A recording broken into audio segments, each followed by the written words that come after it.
ଆଜି ଆଲୋଚନା କରିବା ଧର୍ମ ନାମ ସନାତନ।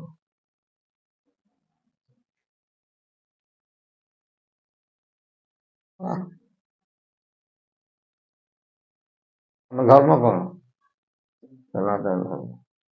ଆମ ଠାକୁର କିଏ? ସେ ସନାତନ ହେଲା। ଆମେ ସବୁ କି ମାର୍ଗୀ ହବା କଥା? ସନାତନ ମାର୍ଗୀ ହବା କଥା। ଆମ ଧର୍ମ ସନାତନ, ଆମ ଠାକୁର ସନାତନ, କିନ୍ତୁ ଆମେ ସନାତନ ମାର୍ଗୀ ନୁହେଁ।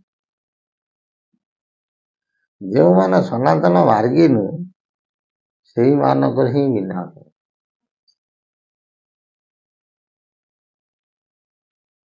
ଘର ଦିଏ ନ ପୂଜି ପର ଦିଏ ଯିଏ ପୂଜା କରନ୍ତି ସେମାନେ ହଉଛନ୍ତି ମହାପାପୀ।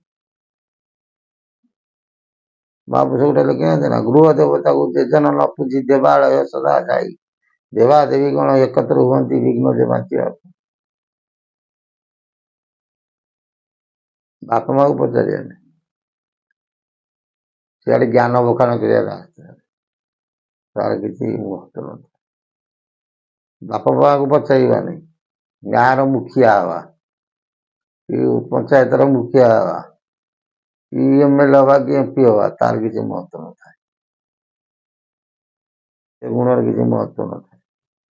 ଗୁରୁଜନ ଲଘୁଜନକୁ ସମ୍ମାନ ଦବାନି, ପାଣ୍ଡିତ୍ୟ ବହନ କରିବା ତାର କିଛି ମହତ୍ଵ ନଥାଏ। ଘରେ ଧନ ରଖିଥିବା ଯଦି ଦାନ ନାହିଁ ସେ ଧନର ମହତ୍ଵ ନଥାଏ। ଶରୀର ପାଇଛେ, ମୁଖ ଅଛି, ଯଦି ମଧୁର ଭାଷା ନାହିଁ ସେ ମୁଖର ପବିତ୍ରତା ନାହିଁ। ବୁଝିପାରୁନି?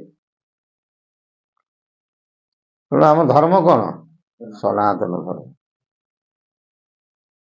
କିନ୍ତୁ ଆମେ ସମସ୍ତେ ସନାତନ ମାର୍ଗୀ ହବା କଥା। ଆମେ ସନାତନ ମାର୍ଗୀ କେହି ହଉନାହୁଁ। ସନାତନ କେଇଟା ଅକ୍ଷର? 4ଟା ଅକ୍ଷର। ଏ 4ଟା ଅକ୍ଷର ମହତ୍ଵ କଣ?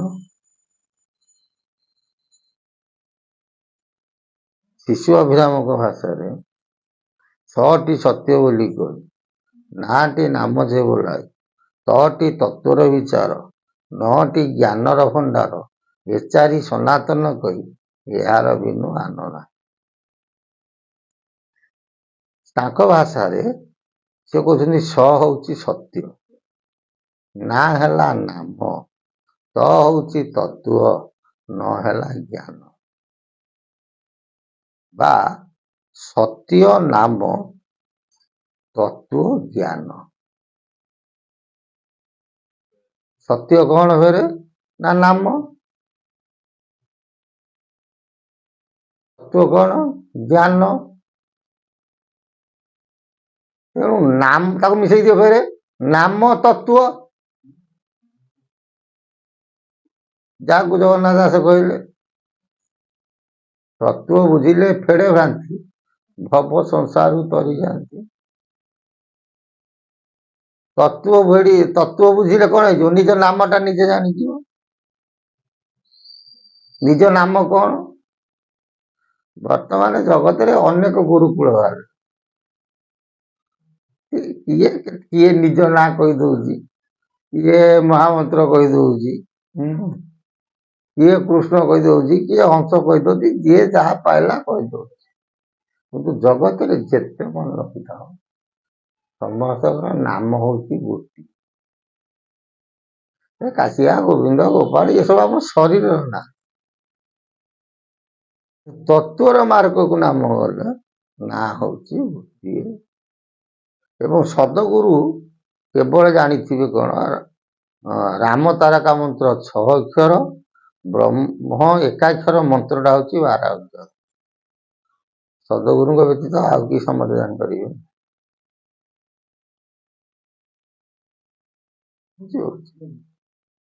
ଏ ସତ୍ୟ ନାମ ତତ୍ଵ ଜ୍ଞାନ ଇଏ କଣ?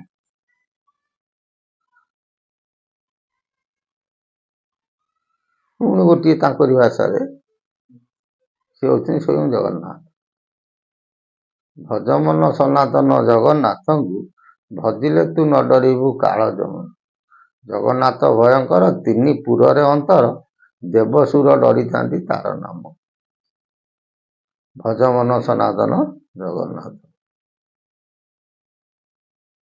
ଓଙ୍କାର ମଧ୍ୟକୁ ଅନା, ଉଡୁଛି ତାହାଙ୍କ ବାନା, ବିନ୍ଦୁ ମଧ୍ୟ ଜଗନ୍ନାଥ ଯୁଗ ଯୁଗ। ଜଗନ୍ନାଥ ସତ୍ୟରେ ଥିଲେ, ଜଗନ୍ନାଥ ତୃତୀୟାରେ ଥିଲେ, ଜଗନ୍ନାଥ ଦ୍ୱାପରରେ ଥିଲେ, ଜଗନ୍ନାଥ କଳିଯୁଗ। ପୁଣି ପ୍ରମାଣ ମଧ୍ୟ ଆସେ କୃଷ୍ଣଙ୍କ ପରେ ଜଗନ୍ନାଥ।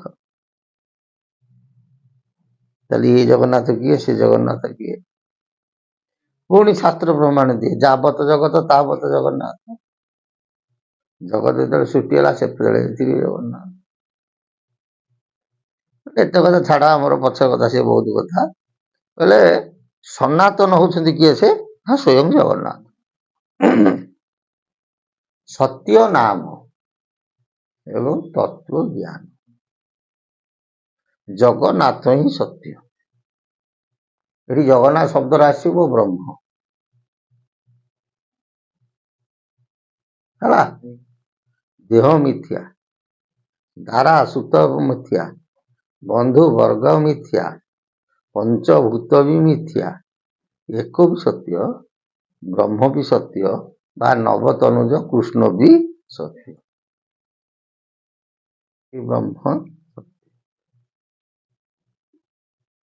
ବୁଝିପାରୁଛି? ସେ ବ୍ରହ୍ମ କିଏ? ସ୍ୱୟଂ ଜଗନ୍ନାଥ।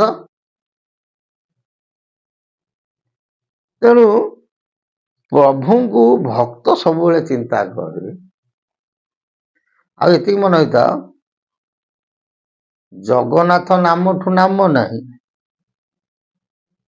ଜଗନ୍ନାଥଙ୍କ ତତ୍ଵଠୁ ତତ୍ଵ ନାହିଁ, ଜଗନ୍ନାଥଙ୍କ ଜ୍ଞାନଠୁ ଜ୍ଞାନ ନାହିଁ। ତାହେଲେ ସେ କେମିତିଆ ଦେବତା? ଦାରୁ ରୂପରେ ବହିଛନ୍ତି, ଭକ୍ତ ପାଇଁ ଯୁଦ୍ଧ କରିବାକୁ ପଳେଇଲେ, କିନ୍ତୁ ନିଜେ ଲୁଚିକି ଅନେକ ଥର ପାତାଳଗାମୀ ହେଲେ। ନୀଳା ବିଚିତ୍ର ନୀଳା।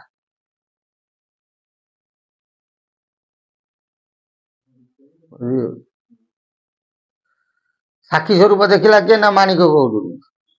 ଦହି ଖାଇଲେ ମୁଦି ଦେଇକି ଗଲା। ମାଣିକ ଗୌଡୀ ନାଁରେ ରଜା କଣ କଲେ? ମାଣିକ ପାଟଣା ବୋଲି ଗୋଟେ ଗାଁ କଲେ।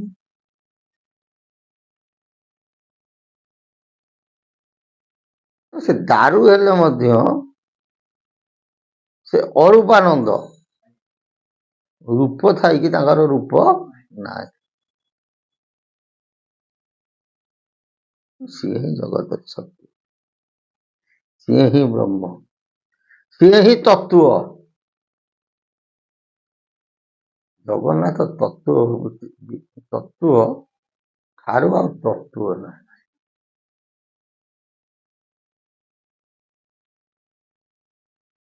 ତୁମେ କହଛ ନା, ତୋର ଦେହେ ତୁ ହିଁ ଦେଖ, ଦିଶୁଅଛି ଜକ ଜକ। ସେଇ ଯୋଉ ଜଗନ୍ନାଥ ତୋ ଦେହରେ ଅଛନ୍ତି, ତାଙ୍କୁ ଆଗ ଦେହରେ ଦେ।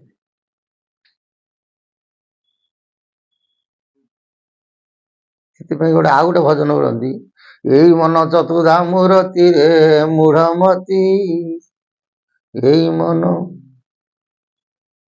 ପୁରୀ ଗଙ୍ଗା ଗୟା ପ୍ରୟାଗ କାଶୀରେ ମୂଢମତି, ଏଇ ମନ ଚତୁର୍ଧା ମୂର୍ତ୍ତି, ଯାହା ନାହିଁ ପିଣ୍ଡେ ତାହା ନାହିଁ ବ୍ରହ୍ମାଣ୍ଡ। ଏତିକି ମନେ ରଖିଥାଅ, ଜଗନ୍ନାଥ କହୁଛି ଯିଏ ଭକ୍ତ ସିଏ ସତ୍ୟଭାଷୀ ହେଇଥିବ, ସେ ନାମକୁ ଚିହ୍ନିଥିବ, ତତ୍ଵବାଦୀ ହେଇଥିବ ଏବଂ ଜ୍ଞାନରେ ପରିପୂର୍ଣ୍ଣ ଥିବ। ମିନ୍ସ ଯେତେବେଳେ ଚାରିଟାକ ଏକାଠି ହେଇଯିବ, ସେତେବେଳେ ସେ କଣ ହେଇଯିବ? ତା ପାଖେ ମାୟା ବୋଲି ଗୋଟେ ଜିନିଷ କିଛି ରହିବ ନାହିଁ। ମାୟା କଟିଯିବ, ସେ ଖାଲି ପ୍ରଭୁ, ମୁଁ ତୁ ତୁ ମୁଁ। ଉଦ୍ଧବ ମନେ ରଖିଥିବୁ, ମୁଁ ମଲେ ମୋତେ ତୁ। ସିଏ ନିଜ ଶରୀରଟାକୁ ମଧ୍ୟ ଘୃଣାରେ ଲେଖୁଥିବ, ସେ ବ୍ୟାକୁଳ ଥିବ ଖାଲି ମୋ ପ୍ରଭୁ। ବାବା ଯାହା ପାଖରେ ଥିବ ସିଏ ହିଁ କୂଳକୁ ବୁଝିପାରିଲେ ନା ବୁଝିପାରିଲେ? ତେଣୁ ଧର୍ମ ନାମ ସନାତନ, ମୋ ଧର୍ମ ସନାତନ ଧର୍ମ। ତେଣୁ ମୁଁ ସନାତନୀ ହେବାଟା ମୋ ପାଇଁକି ବିଧେୟ। ଯିଏ ସନାତନ ଧର୍ମୀ ହୋଇ ସନାତନୀ ନ ହୋଇଥିବ ସିଏ ହିଁ ବିନାଶ। ଜୟ ଜଗନ୍ନାଥ। ପ୍ରଭୁ ସଦିଚ୍ଛା ପୂର୍ଣ୍ଣ ହଉ।